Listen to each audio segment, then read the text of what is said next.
प्रणाम, नमस्कार। जय भोजपुरी समाज। भोजपुरी सुने वाला जितना भी हमारे भाई लोग बा सबकर गोड़ छू के प्रणाम करत आनी। भैया भोजपुरी गायक अनुपम राजा रउआ लोगन के एगो गाना सुनावल चाहतानी।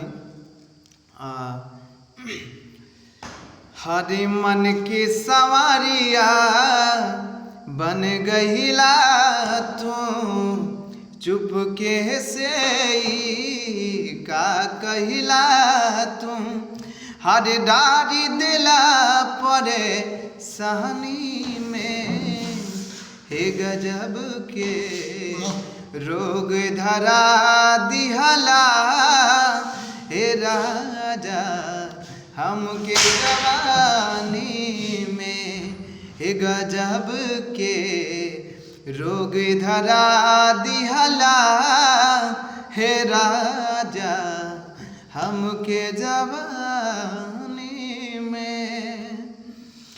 तो भैया गाना कैसन लागल?